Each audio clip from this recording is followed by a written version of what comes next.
Hello all. I just keep you up to speed. I had to do an operators seminar the other day.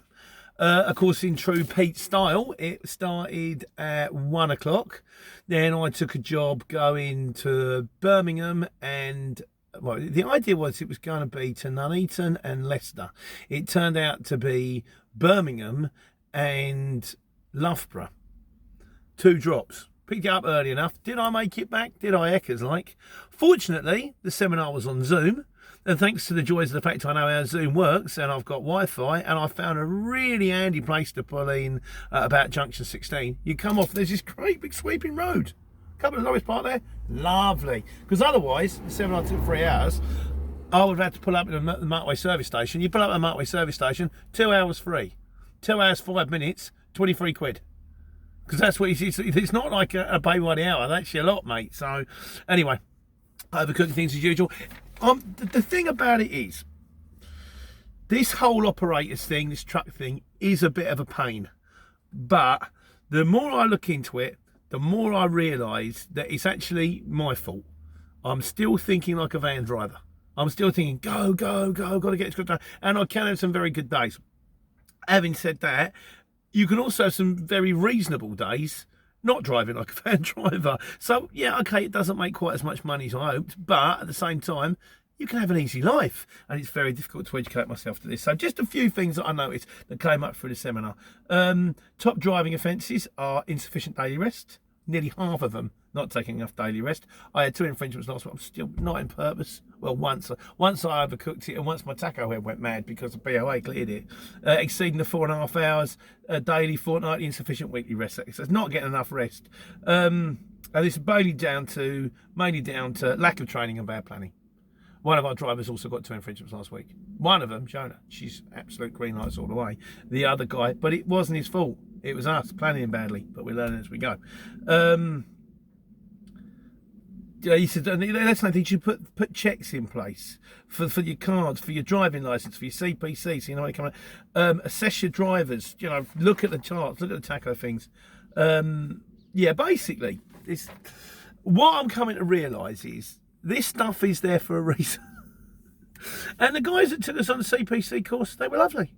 And the lady who done this traffic management seminar, she was lovely, absolutely fine. And they're all going, they'll tell you what they're looking for. They said, because I'm on a traffic light system, I'm learning this as well. When you get in operators, you've got different colour traffic lights.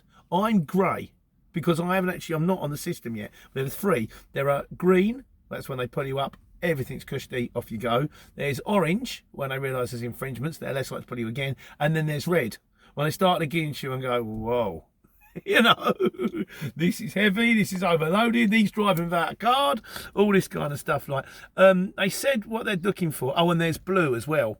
Blue is like your Tesco's mob and all that. And that's where they gave them complete access to everything all the time. There's our bank records, there's our truck drives records. You can access our tachographs, you can see everything that our drivers do, and they can already see them. Blue is probably where you want to be, but blue is also probably only really for the big boys. I don't think it's for the likes of me, but yeah, the thing that I'm learning is, and he said when you sail past the AMP camera, he says we're looking for red.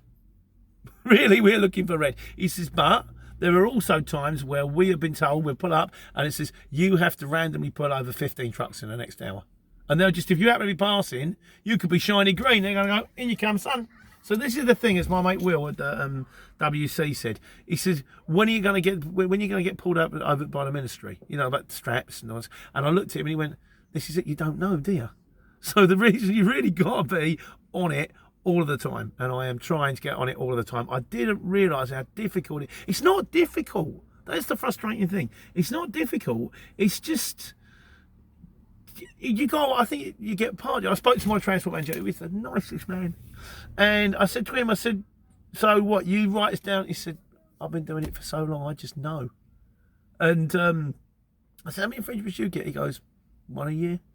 Maybe 2 a year when I was doing it. He said, and that was when you pull over at the park. There is no spaces, so you're forced to go to the next one, and there's no spaces. And, it can happen, But what, you know, so yeah, I'm getting onto it. But yeah, the thing that I'm gonna have to learn is that these things are here to protect people. They're here to protect us. They're here to stop me running around like a nutter, and I've just got to get my head around it. That's kind of the size of things. So anyway, that's kind of it. I just thought I'd say this is part of the thing. I will do another one on mistakes that I made when I was applying for the operator. In fact, I might do it now and just post it another time. So, but in the meantime, that was kind of this is, so you get your operators, then they're going to ask you to attend a seminar. Nothing to be scared of, absolutely fine, just a big chat. And they're basically talking to you saying you need to put checks in place. Make sure the driver's licenses are up to date. Make sure their CPC is up to date. Make sure they're taking their daily rest. Make sure that the vehicles are getting looked at. That's it. So in the meantime, my daily rest is nearly over. And then I can take care and take money.